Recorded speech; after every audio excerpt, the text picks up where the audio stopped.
In a week where all our focus should be on Ukraine, Keir Starmer is asking Trump whether we can give away the Chagos Islands, British territory, to Mauritius, an ally of China, and pay billions for the privilege. Let me explain what's going on. It was the French who first occupied them until 1814, when Napoleon loses the Battle of Paris, and the French agree to give Mauritius and all of their islands in the region, including Chagos, to the British. Mauritius had no links with Chagos. In fact, the Chagos Islands are more than 2,000 kilometers away from Mauritius. Almost no Mauritians had or have ever lived on Chagos. In fact, the only people who have are a few thousand Chagosians, a small community who Keir Starmer has never met with. So why is Mauritius now claiming sovereignty? Well, the British administered Chagos from Mauritius, but they were separate entities.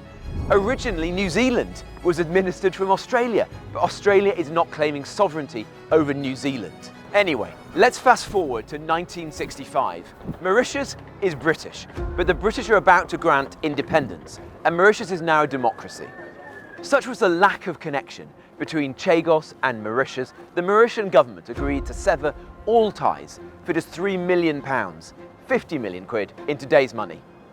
So the Chagos Islands moved from being a dependency to a British colony to a British overseas territory. To recap, the Chagos Islands have been British sovereign territory since 1814. It's only in 1982 when a far-left party wins power in Mauritius, when their government first makes the claim that the British government coerced them out of their land. This claim is nonsense. When it was first made, a Mauritian leader, a patriot, the man who led the country to independence and is still highly respected, said so. He said he wasn't forced to do a deal. The Chagos was, and I quote, a portion of our territory of which very few people knew, which is very far from here, in which we had never visited. He said claiming Chagos would make Mauritius look ridiculous in the eyes of the world. Fast forward to 2019, and the International Court of Justice issues an opinion saying that the 1965 agreement was unlawful and the British should give up Chagos as soon as possible. This is the core of Labour's argument, but there are so many problems with it. Most importantly, the ICJ's opinion was non-binding, advisory. It said so itself. A fundamental principle of international law is that these judgments are non-binding unless the countries themselves, the parties, agree for the dispute to be settled by the court. We never consented for this dispute to go before the court, so the ICJ has no jurisdiction. There is no legal reason whatsoever why we have to give up the Chagos Islands. You may be thinking, this sounds like a bad idea, but are these islands really that important to us? The answer is yes. The UK-US Diego Garcia military base is on the islands. Nuclear operations are conducted there. A vital communication station is located there. Admiral Lord West, who once ran the Navy and after that was a Labour minister, has said, it's no exaggeration to say that Diego Garcia hosts the most strategically important base in the Indian Ocean, and it is vital to the defence of the United Kingdom.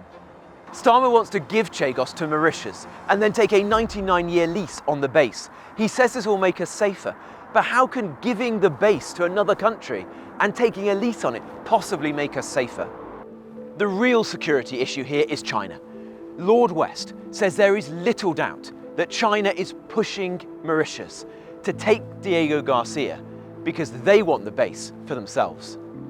In this context, a 99-year lease is a house built on sand. Mauritius is close to China. Mauritius is indebted to China. There are 47 different official Chinese development projects in Mauritius already. And look, countries change their minds all the time. In the 1990s, the US lost a crucial base in the Philippines because the government there changed their tune. And look what happened in Hong Kong, where the Chinese ripped up an agreement they'd made with us. And then we come to the money. Our pensioners are having their winter fuel allowances taken away. Our armed forces are desperately in need of investment. And yet apparently we've got more than £10 billion to pay for this deal. I say apparently because we learn more about this in the Mauritian Parliament than we do in our own Parliament. So why is this deal really happening? And who's behind it? Well, at the heart of this are three men, three old friends, three men who have an extreme interpretation of international law that most people would find ludicrous. On our side of the negotiating table, you've got Keir Starmer. He went on a 5-star, all-expenses-paid trip to Mauritius in 2013. He gave a lecture and he discussed the Chagos Islands.